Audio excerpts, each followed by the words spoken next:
It's a four-letter word, or rather acronym, and it's causing some Victorian councils a great deal of angst. It's VCAT, or the Victorian Civil and Administrative Tribunal, and there's concern about the way it's overturning or changing local planning decisions. The highest profile case at the moment is at Tacoma, where the Yarra Ranges Council and local residents are fighting a push by multinational McDonald's to develop a fast food outlet. Council opposition to the proposal was unanimous, but VCAT still gave it the green light. And there are many other examples across the state where local governments feel they are being ignored by the tribunal. Ashlynne McGhee reports. VCAT's motto is fair and efficient justice for all Victorians. It's unelected, it's unaccountable, it's unrepresentative. It says its vision is to be innovative, flexible and accountable. I don't see any innovation there. I certainly didn't see any flexibility, and you tell me, where's the accountability? A one-stop shop for resolving disputes. From our community's view, they have far too much power. VCAT, the Victorian Civil and Administrative Tribunal, is angering councils and communities right across Victoria.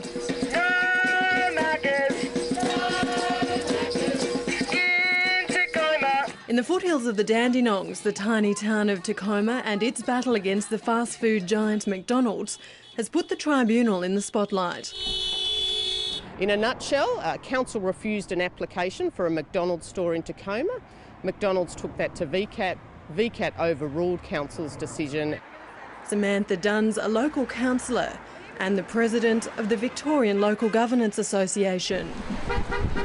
The Yarra Ranges Council received more than 1,300 objections from locals, and councillors voted unanimously against the development.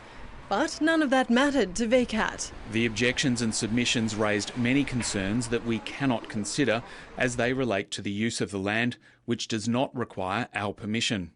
It's incredibly disappointing. It makes councillors wonder what we're doing sitting at the table, why we're elected to represent communities when that representation can be completely diminished by VCAT.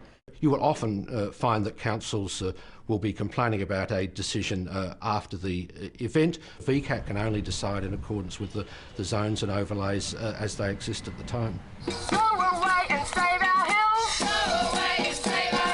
I think what we see unfolding in Tacoma is a reflection of the flawed process at VCAT.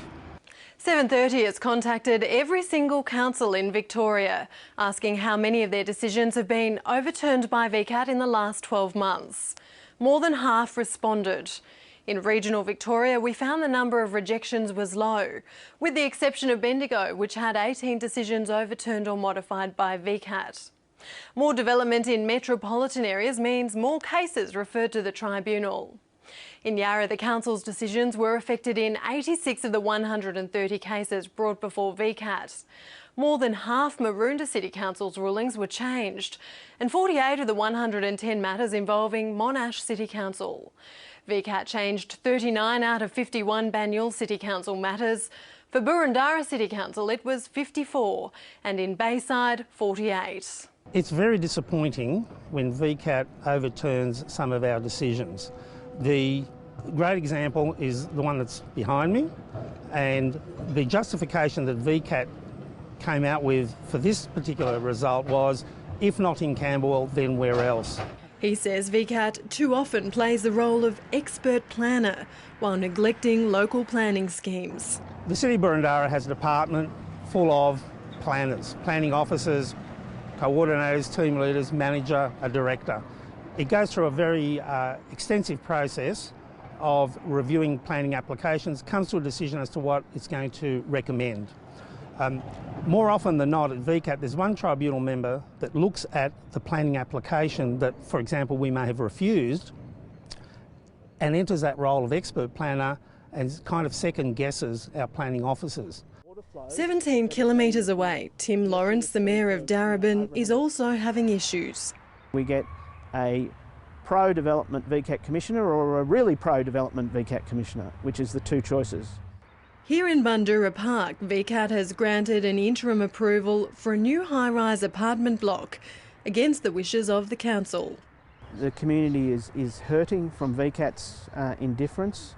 to the local council's decisions, the council officers' decisions, and the view of a huge amount of people, over 600 objections, to a multi-storey proposal here that protrudes directly into Bundoora Park, the wonderful park here that's home for red gum trees of over 200 years old.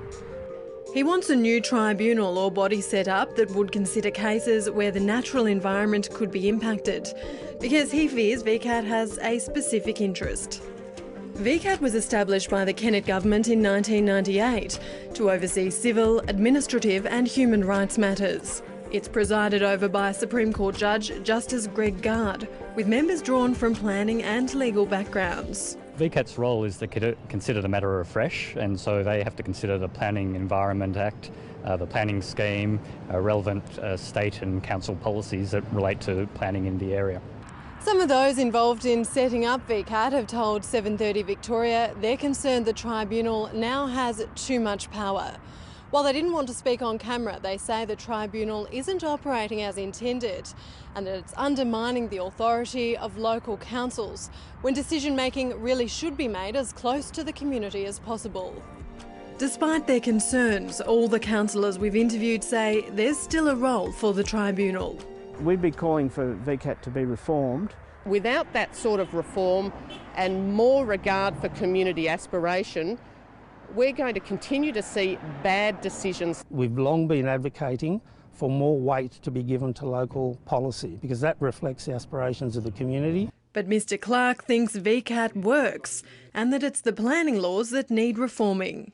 When in my electorate there have been decisions handed down by VCAT that approve large multi-unit developments on ordinary residential streets, that concerns me. But when I also hear that often council planning officers think that that is the correct decision in accordance with current planning law, it points to the fact that the way to tackle that is not to make VCAT the whipping boy, but to change the underlying law to ensure that there is greater certainty and greater capacity for local communities to make local decisions. But it's too little, too late for Tacoma. If this isn't a message that the system is flawed and the system is broken, then I don't know what is. And McDonald's didn't respond to any of our requests to be part of that story, and VCAT declined to be interviewed. But its president, Justice Greg Gard, says he will come on the program in the coming weeks.